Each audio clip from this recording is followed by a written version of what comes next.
Avoir la volonté de survivre et de mieux survivre, c'est avoir la volonté de vivre. Nous sommes des mammifères, mais avant, nous sommes passés par le stade réflexe, puis par le stade reptilien. Et enfin, en étant des mammifères, nous avons eu des sentiments pour gérer certaines situations. Et cela en même temps que nous avions déjà un sens de la reconnaissance. Et les sentiments, le défaut qu'ils ont, c'est qu'ils ont un point de vue très relatif. Ils sont comme ça. Ils ont des positions bien arrêtées, même si déjà ils gèrent. Ce sont les ancêtres des mots. Puis nous avons eu la pensée dite symbolique. Enfin, la pensée dite symbolique nous permet de nous échapper vers l'infini. Nous pouvons tout voir, tout concevoir. Les mots servent, en effet, à nous permettre de dire ce que nous pensons, ce que nous voulons, le résultat de nos actions, et surtout les choses telles qu'elles sont, y compris ce que nous voulons, parce que ce que nous voulons est aussi une chose telle qu'elle est. Voilà, et les mots peuvent tout faire. Ils sont conçus comme des utilitaires d'abord. Ils nous sont utiles. C'est la raison de les avoir conçus. C'est des outils.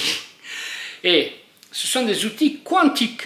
Chaque mot enferme un élément bien précis qui nous donne en même temps permission d'user du mot. Alors la permission d'user du mot, elle est donnée par sa façon de le construire, puisque ce sont des utilitaires.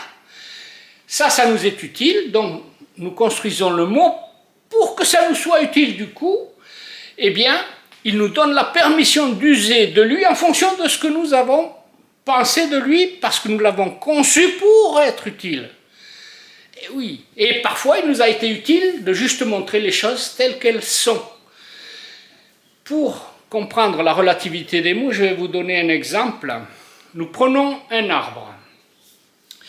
Comme l'univers est construit de l'infiniment petit à l'infiniment grand, je coupe un morceau, je vois des cellules.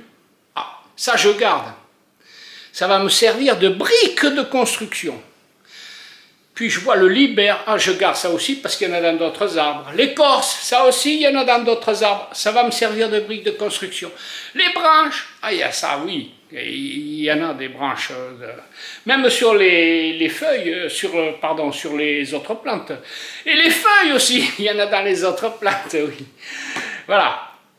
Et ça implique que les mots sont des objets absolument quantiques et en même temps, ils ont une relativité, c'est-à-dire qu'il y a des mots dans d'autres mots, forcément. Là, je vous ai donné un exemple purement réaliste, purement d'un objet réel, mais il y a des mots dans d'autres mots, dans notre morale, parce que nous avons des mots moraux. Et par exemple, liberté et justice sont liés l'un à l'autre, quelque part par l'intérieur. Ils se parlent entre eux. Des mots qui sont enfermés dans d'autres, je vais vous en dire, éthique et morale. Et oui, la morale, c'est juste, je prends la médecine, je vais dire ce qui est bien et mal en médecine, mais que ça corresponde à la morale en général. Ça ne doit pas trahir la morale, donc l'éthique est dans la morale. L'honneur, le sens de l'honneur, eh bien, le sens de l'honneur, c'est le point de vue restreint de la justice. Ah oui, mais le problème, c'est que l'honneur, c'est individuel. Alors, ça ne marche pas de régler les problèmes avec l'honneur. Hein. Voilà. Mais nous avons des mots dans d'autres mots. La chose bonne et le bien. Ben oui. Une pomme, c'est bon. Ça veut dire que j'accroche le bien à la pomme, je mange, c'est bon. Mais si je me gave de pommes, c'est pas bien, je vais avoir une indigestion. Point de vue restreint, point de vue général. Voilà. Mais ce sont des objets qui nous servent de briques à la pensée symbolique. Et évidemment, si l'intérieur de la brique est pas bien, si la brique est creuse, tout s'écroule. Et oui. Si ce que j'entends par liberté est faux, eh ben, tout ce que je vais dire sera faux. Et comme les mots sont conçus pour que nous fassions face à quoi qu'il nous arrive, et il peut tout nous arriver, tout est le contraire de tout. Eh bien, nous allons pouvoir dire tout est le contraire de tout avec les mots. Nous allons même pouvoir mentir avec. Ils sont une bénédiction et une malédiction.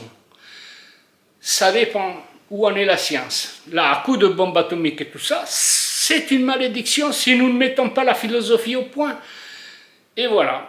Alors, nous allons voir ça à la prochaine vidéo pour la suite. Merci.